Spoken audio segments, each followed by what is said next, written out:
Hello, hello, friends, comrades. Welcome to the 10th episode of Dust James' weekly assault on U.S. empire, revolutionary, anti-imperialist, working class analysis. I got a bit of a long introduction this week, so I'll go ahead and get this message out there. If you watch me every week, if you like my content, please share this out. Please subscribe. Make this a bigger conversation. I'm going to do better. I noticed I had a few live comments. I'm going to try to keep up more with the live comments. If you're live now, if you're watching, go ahead and get in the comments. I'll try to call people out and I'll try to respond more when I see live comments. Share this, get this out. We need this more than ever. As we see these changing conditions, as people are being laid off, as people are scared, as the system of capitalism is crumbling, we, the working class, have to educate ourselves, get organized, grapple with the big issues. The more people that do this, the better we are prepared. Share this out, make this a bigger conversation. So, starting off in my intro, I want to talk about American leftism. Like, where is it at? What are the major groups? What are they doing? This is the best of my understanding. I think you can't talk about American leftism without talking about the McCarthy era, the Red Scares. They brutally oppressed the communist movement. So even in, like, go back to the Civil War, there was Marxists supporting what Marx called the Second American Revolution, the destruction of the slave oligarchy. It was a broad coalition that came together, abolitionists, free slaves, working people came together, industrial capitalists as well, came together and destroyed the power, brutally destroyed the power of the slave oligarchy. Marxism, keep going, 1910s, mass strikes, IWW, all the way up to the 1930s, mass communist organizations.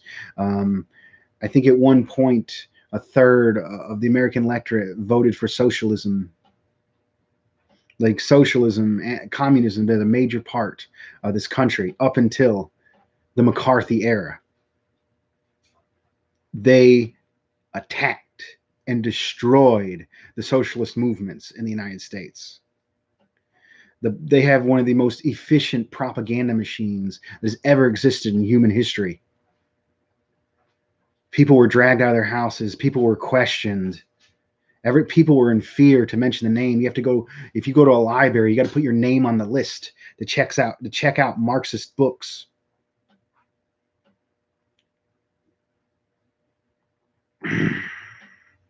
So in the 1930s, there was unemployment, councils, mass organizations, strikes. Anyone on the left was a target of red baiting, the target of destruction. Even after McCarthy went against the U.S. military, and then he was called out and died drunk, depressed. They used him as a battering ram against the people's movements. So what emerged after? People kept going.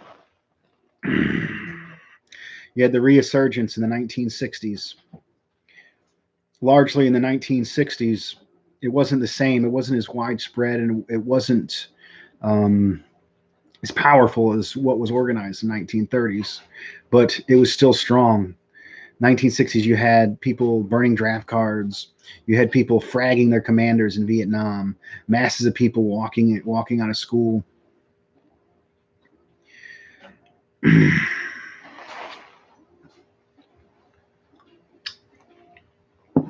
Then after Vietnam,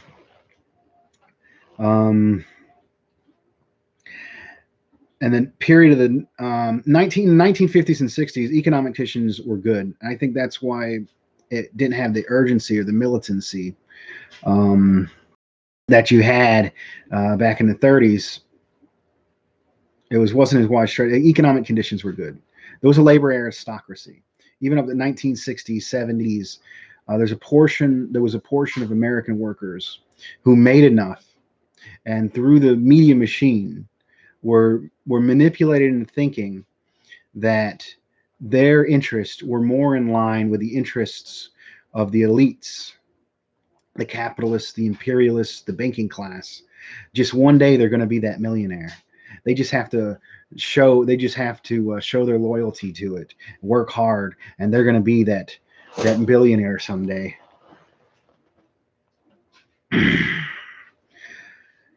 It's 1970s, 80s, with the repression, the small groups that were left became isolated.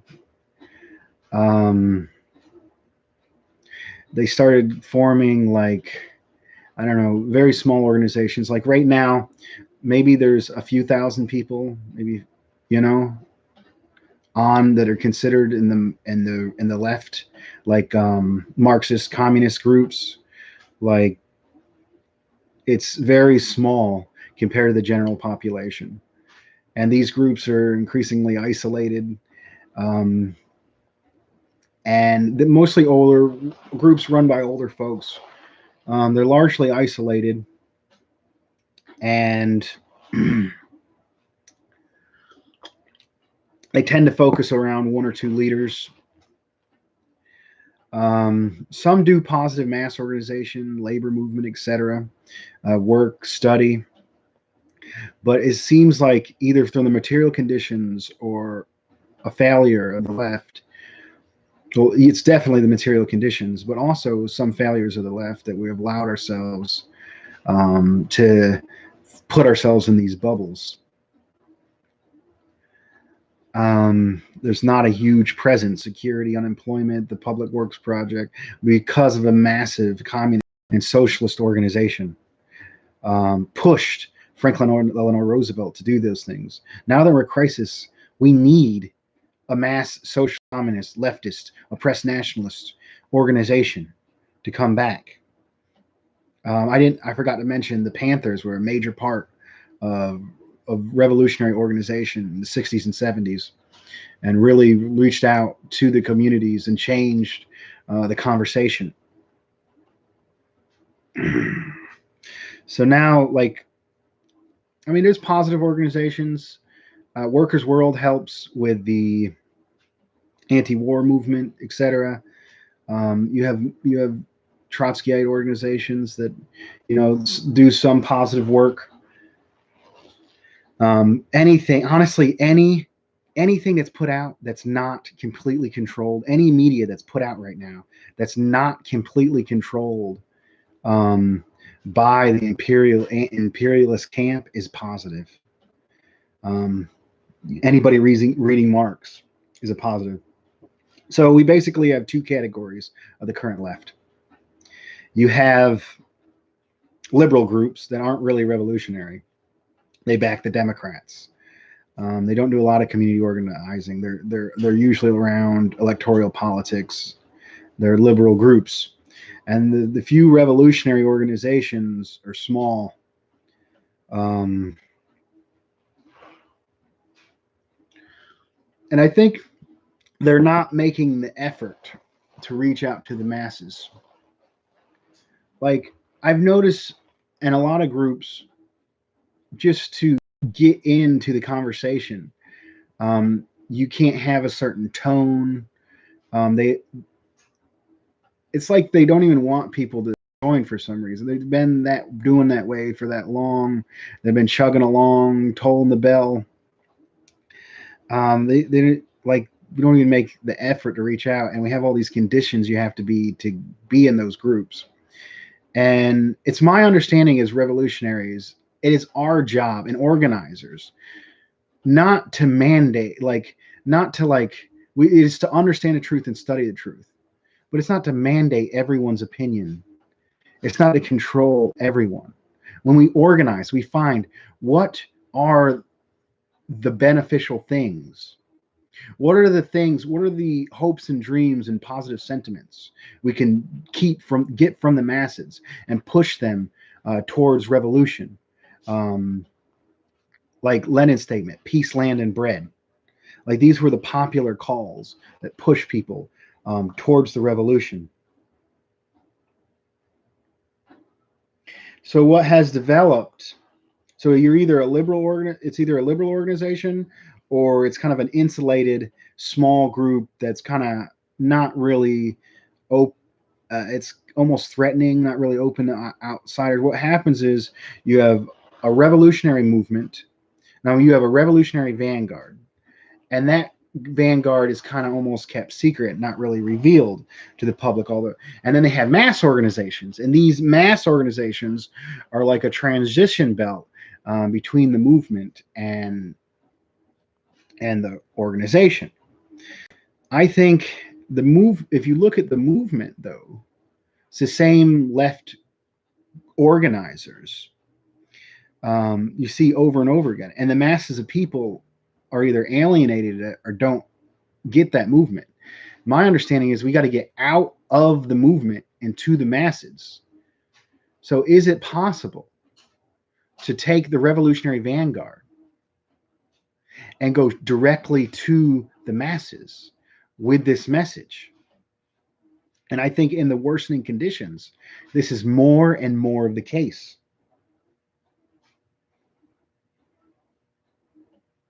So let's talk about these worsening conditions. You can see the change even in the reactionary forces. Look at the reactionary forces. So 80s, 90s, Bush, to a certain, you had this neoliberal, you had this neoconservative, blind, jingoist patriotism.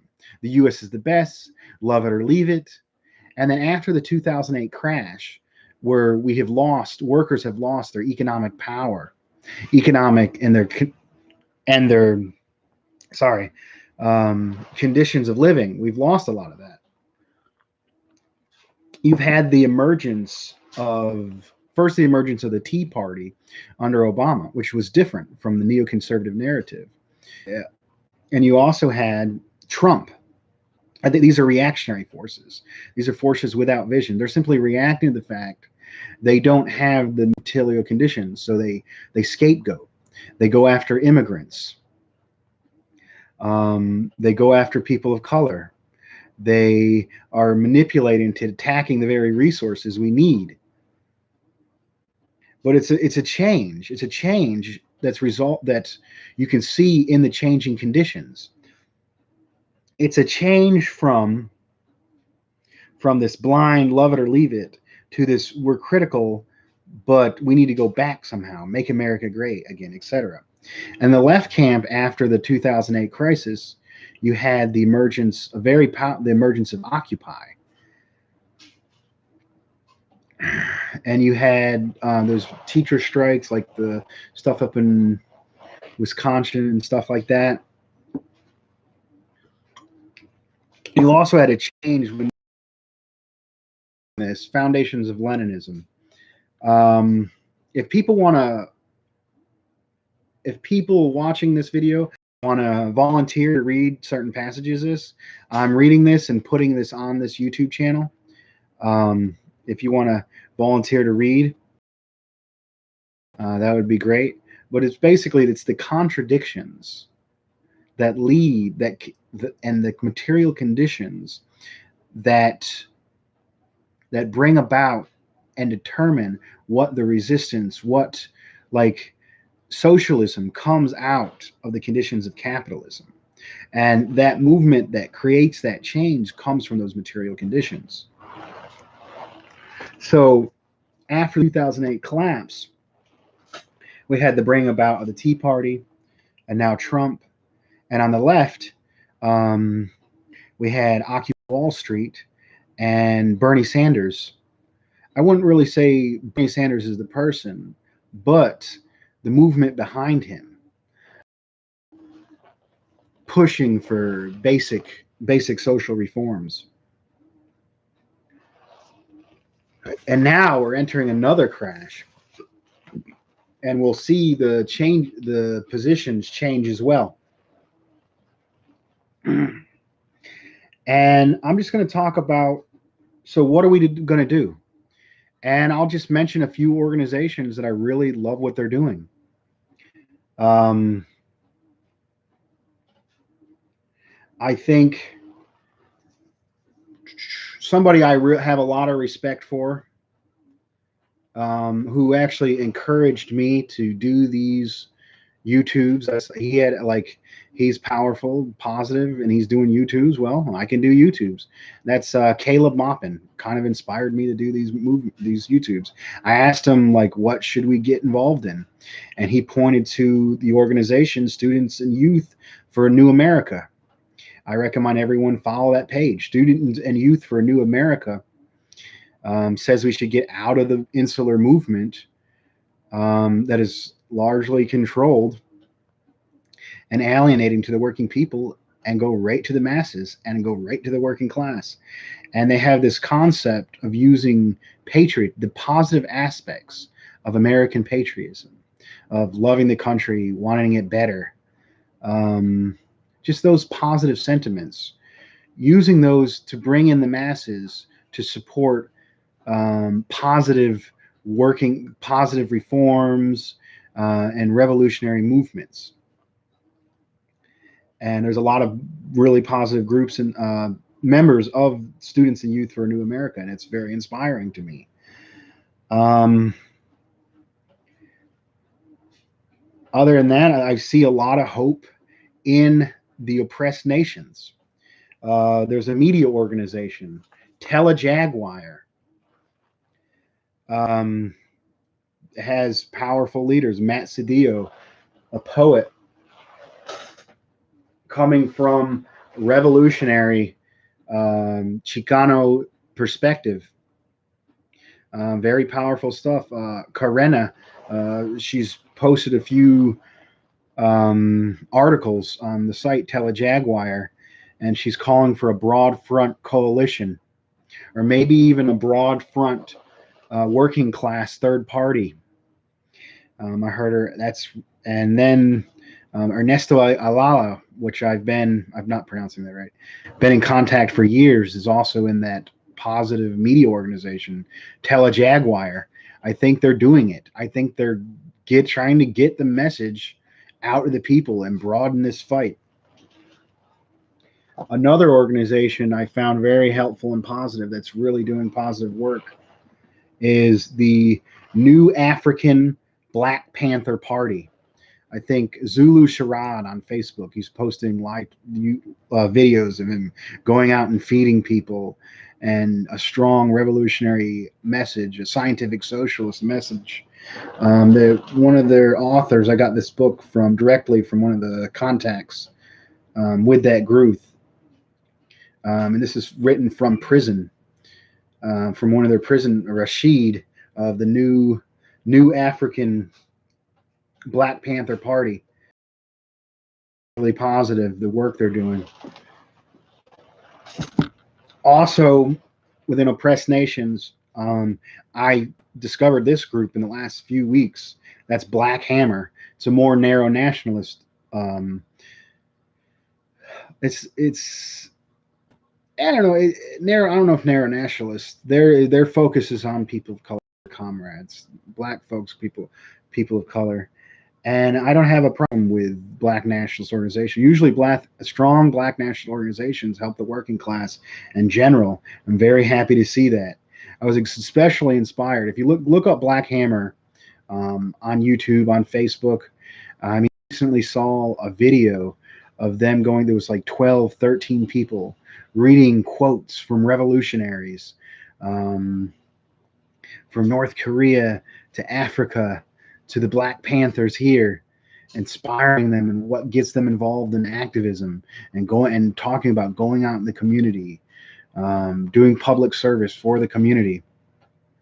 I mean, this stuff is inspiring to me. I think that's what we need to do. We need to stop 20, 30 people, 40 people, this little clique that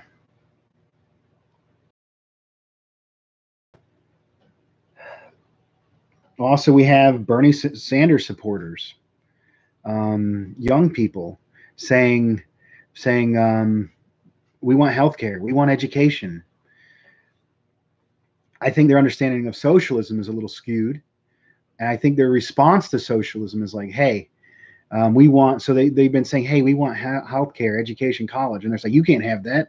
That's socialism. So they're like, hey, I'm a socialist, you know? But those people are positive. I think people in the Green Party, PSL, um, with their candidates, independent media. It doesn't even have to be strongly leftist. It's like it's simply people who have more libertarian leanings, but are for Julian Assange and against the massive empire. I think those people can be worked with, and it's very hopeful what they're doing. I think there's a little bit of a danger with some of the new leftists I'm seeing. People just getting people from the Bernie Sanders camp who are newly becoming scientific socialists. I think a lot of folks have this tendency to rely on people like Richard Wolff and watch videos. You can't let anyone do your thinking for you. Like I respect Caleb Maupin. I like Richard Wolff. I'll talk a little bit about Richard Wolff. Richard Wolff, an academic who's been struggling in the academic setting for years, developed what he calls Marxian economics. He agrees that the Soviet Union had positive things and he wants us to look at economics from a Marxist perspective. My problem with Richard Wolff is he likes to support workers' co-ops at the most. It seems the most acceptable in the academic community. And I support workers' co-ops, but I think he tends to discount the work and the very positive nature of like people in Nicaragua, the Chinese Communist Party, Vietnam. Like I think Richard Wolff doesn't include that in his analysis. And when working class leftists, all they do is watch Richard Wolff, they're not really getting the full, like they're getting closer, but I don't think they're getting the full thing. And it's still in the academic community. We need to talk in words and ideas that reach out to the working class. Like me doing this, like I don't have the most correct analysis. I do my best, but maybe my tone, or maybe my accent, or maybe the level of understanding I'm at can be a transition belt for others to come closer, develop themselves, and help this movement, this broad movement that we need.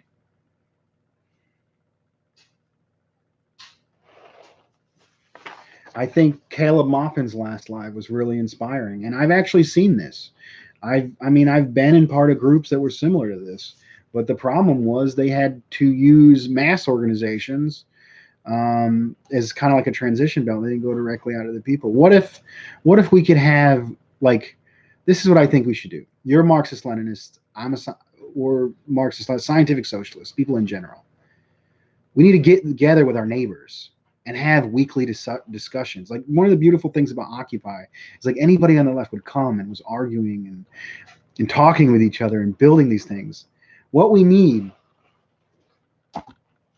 is to get scientific socialism, Marxism. This is a good starting book for people. If like I would say instead of the Communist Manifesto, Wage, Labor, and Capital, especially people workers that have been on the line.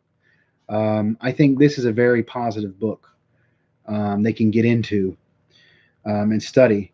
What if we could come to meet with the 2 or 3 people? And if you're in a city, if it's even bigger, we're people in your neighborhood. Come together, study Marxism, study scientific socialism. If they're not at scientific socialism, watch Richard Wolff. Find people in your community that are ready. Struggle, not just blindly follow any current leader's ideas, but struggle and come up with your own conclusions. Talk about what are the conditions you face and apply scientific socialism to your own life. Scientific socialism is a very democratic, powerful force that anybody can understand and use and empower themselves. So what if we could have weekly meetings that start as 2 or 3 people, just the people we understand? We talk about what can we do in our community? How can we serve the people? Who else can we get and mobilize? And both study and work. Get these people together, have weekly meetings, make it bigger, maybe even have it start to be almost like a church service. Sing leftist songs, discuss leftists, have someone who gives like a sermon every week from leftism, from a leftist perspective, similar to church organizations. Have that happen, make that infrastructure, get that ideology started, widen the ideology, have more people talking about this. Okay, I think that's my introduction. I'm going to go into current events section. So I'm talking about current conditions. 1/5 of Americans, 1/5, have either lost their jobs, lost hours. Like the corona crisis is really hitting the American people. I had a contact who said he had 2 jobs before this happened. Now he has 0 jobs. Like people are struggling right now. I think we need to try to help people as much as we can. I mean, you got to social distance.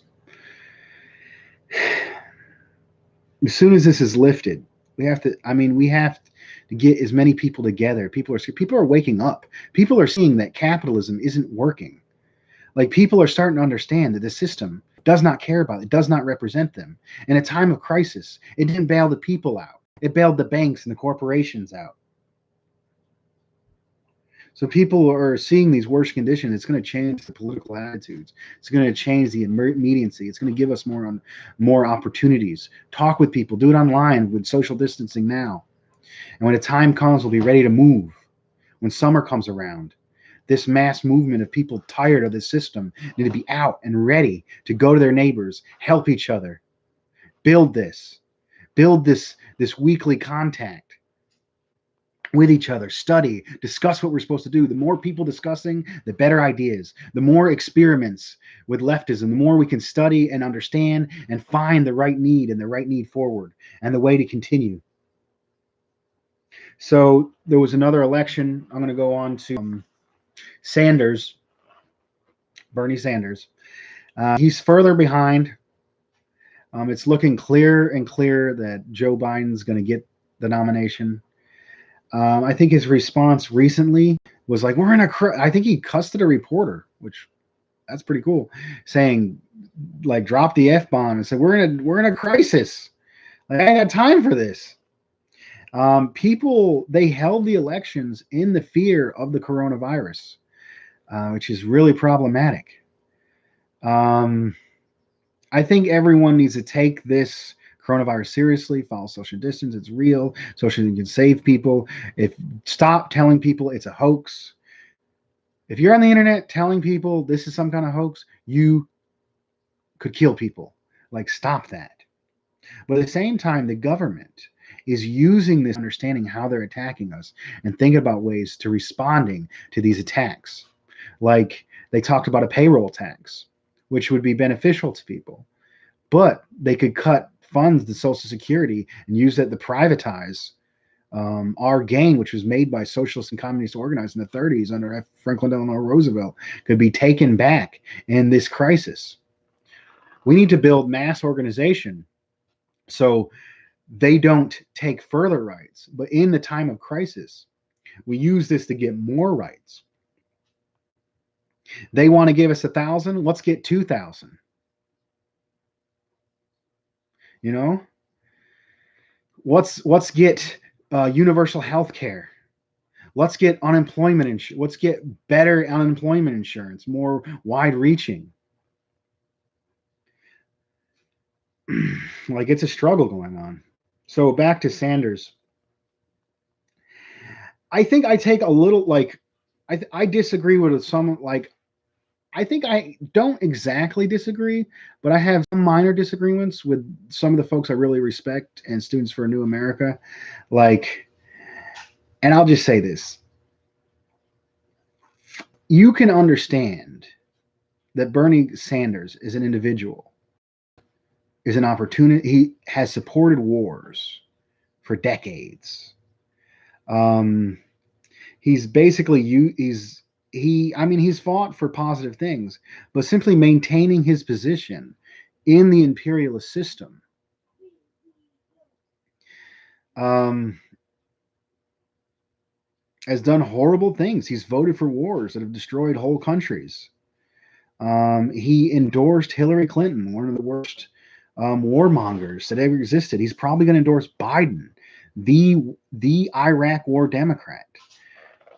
And the question is, I mean, the question is, what are we going to do in the new conditions? But a good question to ask is, Bernie Sanders has brought the ideas of socialism, has expanded the idea. He's brought back the term socialism to the wider masses. Very positive. He's brought back the idea that we can have basic reforms in this country, education, healthcare, etc. That's very positive. But he's taking those sentiments, manipulating, and pushing people in to the Democratic Party. Like, is that good or bad? Like, I don't know. And was it going to happen anyways? Like the current conditions control things and do things. It's not like great leaders. Like socialism was going to come around anyways. It's almost as like he rode that wave and then took that energy and is funneling it into the enemy, into our enemies, and supporting our enemies. So I mean, you can understand that Bernie Sanders, as a as an individual, is a sheepdogging imperialist, but also love and respect the Bernie Sanders supporters who are optimistic and want things to be better, are working hard for things to be better, worked on that campaign, are now getting into socialism. So how do we take the transition when Bernie Sanders endorses Biden? How do we stop them from going into the imperialist Democratic camp and working? Now, I don't think we should go right to those people and say, hey, you're not a real socialist. You got to do it like this. Like, I don't agree with that type of organizing. I mean, this is public, but most of the people who watch this are socialists and communists. I share this on my Facebook. I share it the socialist and communist groups. This right here is a conversation in the vanguard. But when we build popular organizations or we're communicating with people directly, like, I'm not going to disavow what I'm saying here, but when I approach people outside of this struggle, I'm going to say, hey, you want healthcare and education? I want that too. Let's build for that. What are your ideas on how to build for this? Bernie Sanders is out of the race. Can we make mass organizations on the local level? Like, and I think we can positive and hopeful and reach out to Bernie Sanders supporters. I think that's neat. I'm thinking about making a video. Bernie Sanders supporters. Probably I'll release it when Bernie backs Biden or earlier. Another thing that happened in the Democratic election was Tulsi Gabbard dropped out and backed Biden. This is a completely betrayal. This is a complete betrayal and opportunism, and went against everything that was positive in her position. Tulsi Gabbard was better than Bernie Sanders was on foreign policy.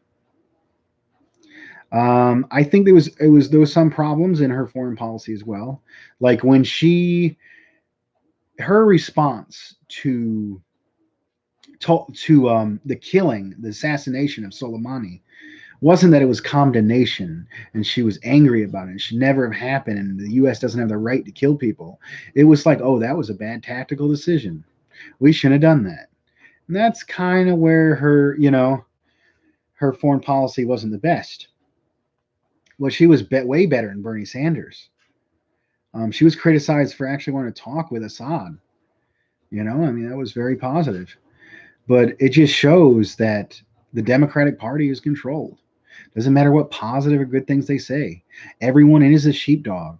Everyone in the Democratic Party will betray the people, will push people to support the empire, to support our enemy.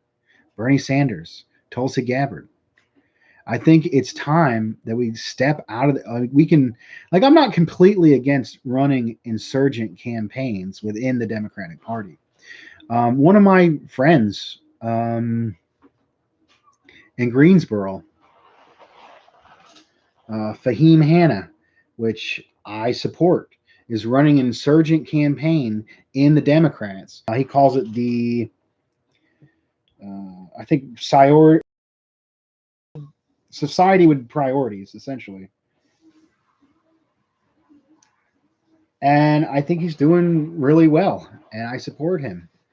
I mean, we can still, I think, as far as on the federal level, we need to stop supporting the candidates in the Democratic Party. For Marxist, scientific, social, it doesn't do us any good. I think there's room in local politics and certain parties. I think we could even run people in Republican districts or Republican, you know, you're going to win a Republican gerrymandered district. We could actually apply to the mass some of the positive aspects of the Republican masses, wanting wanting peace, or thinking that corporations shouldn't have as much power. I mean, I can see insurgents campaigns being positive, but I think it definitely on the federal level, we need what Karena of Telesur was saying. We need a broad front coalition that gives many people under points of unity, like healthcare, education, anti-war, anti-imperialist. We need a broad party, gives many people involved, educate people. I think that's the only thing that's going to work. I think the Green Party is very positive. I support my local Green Party activists. I think we need to broaden it, though. If we can hit on stuff the masses want and need, not get off on our own little ideas and circles and pigeonholes of leftism, but apply, like peace, land, and bread. Apply what people want and bring them into that level. All right, so that's a little bit of electoral politics. Going back to the coronavirus, China has basically stopped the coronavirus in its tracks. They've stopped it. It's not a problem. Like, they have no new cases. Their immediate, effective, powerful response has basically stopped it in its tracks. This is what happens. If you look at the United States, we couldn't even get the test kits. We couldn't even get the test picks before it profited the insurance industry. And China, their government, with all its problems it has, sees the people as their resources and tries to protect them and pushes and gets stuff done. And the entire socialist camp, Vietnam, etc., they're having successes. And the places where profits are put above, they're not apt to handle this. Let's get back to the United States. Like, this is worsening. People are losing their jobs. They shut down. I believe they said they shut down Northern California, closing restaurants. The crisis is continuing. Like, things are getting real. I noticed in North Carolina they closed the schools. Like, people can't work because they closed the schools. And what they're doing in North Carolina in some counties is some of they call it non-classified staff, which means bus drivers, lunch ladies, janitors, etc., have an effort of feeding, or going out and feeding the children who wouldn't eat otherwise than the free lunches they receive in school. And they're being pushed to do it. I heard in North Carolina their temperatures being took. They're almost being forced to work. Like, I mean, it's positive they're doing this, but it's crazy. I think the NCAE is a positive organization. I watch from their live. That's where I'm getting this information from. I'm going to talk something I saw on social media. The local sheriff actually was helping to take part in some of these food campaigns, and he immediately posted. If you notice that police, your sheriff, your local sheriff, if they do anything remotely positive, they immediately post it on there. I am getting angry about this. Our local sheriff, Carter, Sheriff Carter, Tracy Carter, he is a reactionary, racist terrorist. He's been investigated by the feds and investigated by the state. He worked with ICE to deport people. He's a terrorist. He's a kidnapper. He worked with kidnappers. And he's sitting here, oh, look at this. I'm doing this. I'm doing that. These are coordinated PR stunts. So the time when they kill people, or in our daily lives when they tax us and they funnel us into the injustice system in this country. Oh, I saw that one video. Maybe they helped this guy or that guy. Maybe we're not going to respond. Maybe we're not going to get as angry as we usually do. I'm angry about this. I think, like, if you notice, I'm going to talk a little bit about the cops. This is kind of getting off subject, but China, they have cops. The U.S., we have cops. I'm not an anarchist. Like in China, the whole entire system is set out to improve society. They're trying to get a moderate, prosperous society that will eventually become socialism. Like, I get that. If they had to drag people away and put them in quarantine to stop disease, I get it. But the law enforcement in our country is at the front lines of shooting particularly black folks and people of color in the street, taxing us, putting us into the criminal justice system, over-policing us, where we get criminal records, and then we're a permanent sub group of workers, that felons. Like, we can only have certain jobs. It creates a permanent underclass. It continues to our oppression. I think Fahim Hanna, one of the guys, he was asking, like, what do the cops actually do that we could do? Community policing, stuff like that. What are the positive things the cops do that we can do ourselves and organize, so we don't need that presence?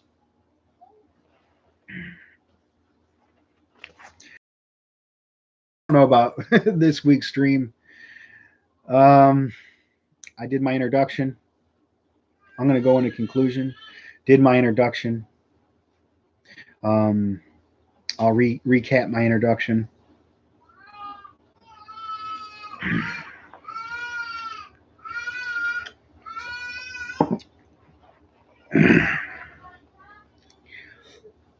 I talked about the powerful movements in the 1930s. I talked about the suppression, the advanced media machine, the small communist groups that we have.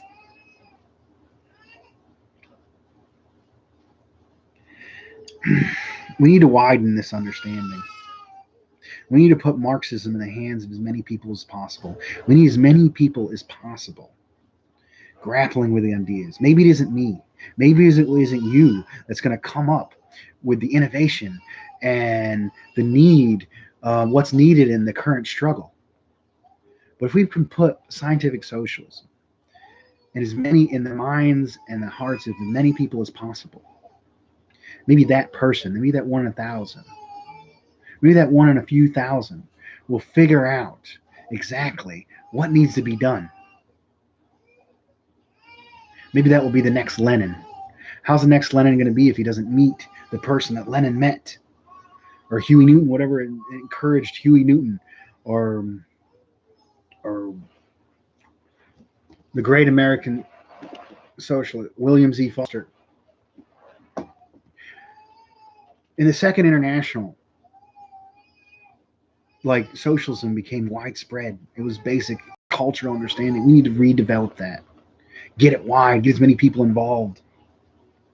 And not just, it doesn't have to be exactly scientific socialist. I think Black nationalist groups, Chicano nationalist groups, whatever the particular thing is in your neighborhood that you can organize around and lead people into scientific socialism and understanding. We need as many people doing it and understanding this is possible to create that 1 in 1,000 person that's going to lead us forward into the socialist revolution and a new and brighter future.